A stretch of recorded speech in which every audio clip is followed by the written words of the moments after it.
अवैध संबंध के चलते पत्नी अपने प्रेमी के साथ मिलकर अपने पति की गला दबाकर हत्या कर देती है और उसे आत्महत्या करार देने के लिए उसे पंखे पर लटका दिया जाता है। आपको बता दूं कि करनाल के गांव पखाना के रहने वाले संदीप ने अपनी पत्नी कविता के साथ 10 साल पहले लव मैरिज की थी। उसके बाद से ही वो कुरुक्षेत्र में रह रहे थे और संदीप की वहां पर दोस्ती हो जाती है दीपक के साथ, क्योंकि संदीप ट्रक ड्राइवर था। तो इसी दौरान वो कई कई दिन काम के लिए घर से बाहर रहता था और पीछे से दीपक और कविता के अवैध संबंध बन जाते हैं। इसी दौरान जब दीपक उनके घर पर आया जाया करता था, जब संदीप घर से बाहर रहता था, और 1 अप्रैल को कविता अपने प्रेमी दीपक और उसके साथी लवली के साथ मिलकर अपने पति की गला दबाकर हत्या कर देती है और उसे पंखे पर लटका दिया जाता है। आपको बता दूं, संदीप और कविता के 2 बच्चे भी थे और कई सालों से वो लगभग 10 साल से कुरुक्षेत्र में किराए पर रह रहे थे। शादी कर लीजिए, मैंने कोर्ट मैरिज कर लिया था इन्हें। फिर मैंने ये सोचा, मैं चलो इनको अलग रहने दो। हमारे प्रधान जी हैं त्रावड़ी वाले, वीरेंद्र बंसल जी, उन्होंने कह दिया भी इनको यहाँ नहीं रहने देना, लड़का लड़की एक ही गाँव के हो गए। तो मैंने इनको भेज दिया था जी, अपना यहाँ पे ड्राइवरी कर रहा था। तो पीछे से ये इसके यार दोस्त बन गए जी यहाँ पे। वो यार दोस्तों ने जी अपना ये गड्डी लेकर चले जाया करता दिल्ली, पीछे से घर में अपना आ जाया करती रात में।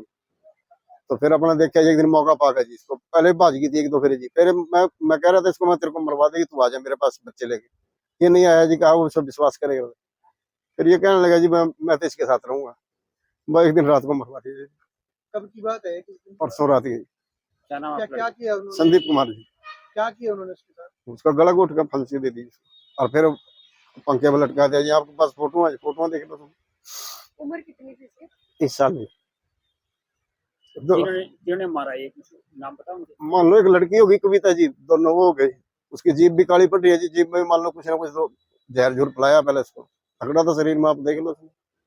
फांसी इस तरह बंदा मर ही नहीं सकता जिस तरह फांसी दी है। क्या नाम है जिन्होंने मारा है? उनका नाम? एक दीपक है जी, एक लवली है और कविता जी। कितने बच्चे हैं इनके?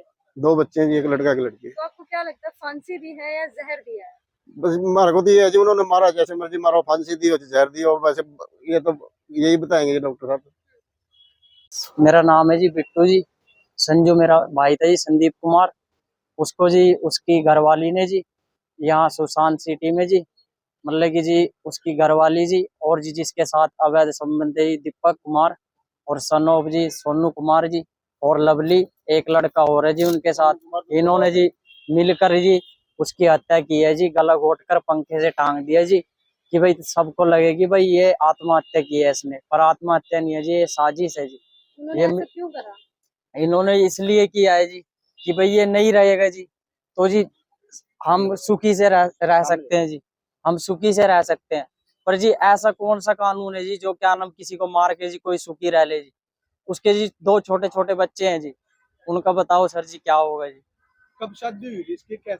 8 साल पहले इसकी शादी हुई थी, 8-9 साल पहले जी। उससे बाद में जी ये यहीं पे किराए पे आ गया था जी। इसकी यारी दोस्ती बढ़ गई जी इसके साथ, दीपक के साथ जी।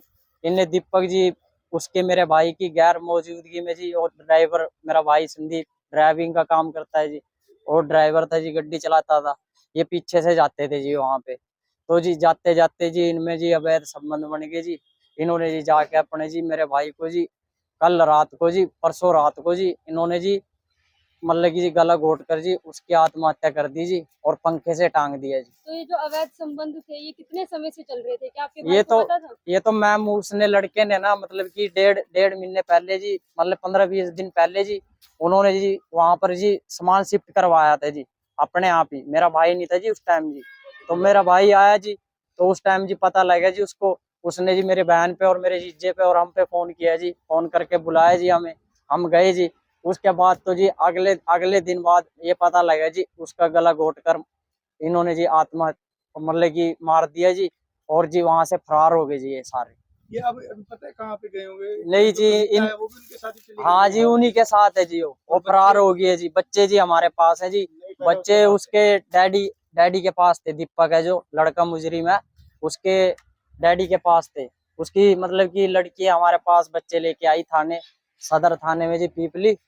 तो जी हमें तो यह हम आपसे हाथ जोड़कर रिक्वेस्ट करते हैं जी, हमें तो कहना जी इंसाफ दिलाओ जी। आपको कब पता चला इस बारे में? हमें जी उसी के बाप ने फोन कर कर बताया जी, तब पता लगा किसके जी। बाप ने? दीपक है जी जो। कब बताया, कल या आज? नहीं, कल बताया जी। किस समय? कल जी कम से कम 11 या 12 के करीब जी फोन किया है जी। 11 बजे पता चला। हाँ तो जो जी। ये अवैध संबंध चल रहा था इतने समय से, आपका भाई परेशान था, क्या उन्होंने आप लोगों से कोई बातचीत नहीं की थी? नहीं जी, उसको मैम अभी पता लगा था इसके बारे में। कितने समय उसको पहले? ज्यादा नहीं पता था, उसको मतलब कि 3-4 दिन पहले पता लग गया था। वो मतलब कि जी अपने बच्चों को लेके ना जी एक बार तो गड्डी पे चला गया था कि भाई मैं अपने बच्चों को वहां पे पाल लूंगा।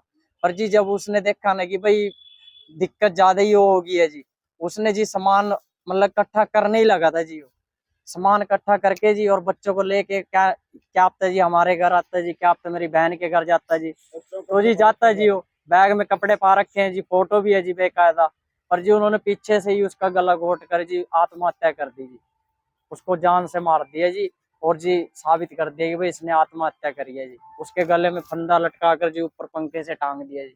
आपने दरखास्त दे दी है? दरखास्त दे दिया सर जी। पुलिस कार्रवाई करेगी? पुलिस कार्रवाई करेगी जरूर करना पड़ेगा जी, जरूर।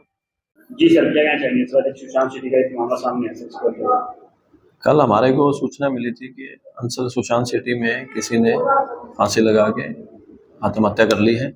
जिस सूचना पर हम वहां पहुंचे हैं और पहुंचकर वहां सीन ऑफ क्राइम टीम वगैरह को बुलाया गया, वहां सारा निरीक्षण किया गया और जो व्यक्ति संदीप कुमार जिसके साथ ये घटना घटी, मृतक है जो, उसके परिजनों को बुलाया गया। उसके बाद उनकी स्टेटमेंट लेके और मुकदमा दर्ज करके आज पोस्टमार्टम उसका करवाया जा रहा है। परिजन कह रहे हैं कि ये मर्डर है, इसको परिजनों ने जो स्टेटमेंट दिया है उसी के अकॉर्डिंग हमारे द्वारा एफआईआर दर्ज की गई है। अभी आगे अनुसंधान का विषय है कि इसमें सच्चाई क्या सामने आती है। पोस्टमार्टम के बाद आगे इन्वेस्टिगेशन चलेगी।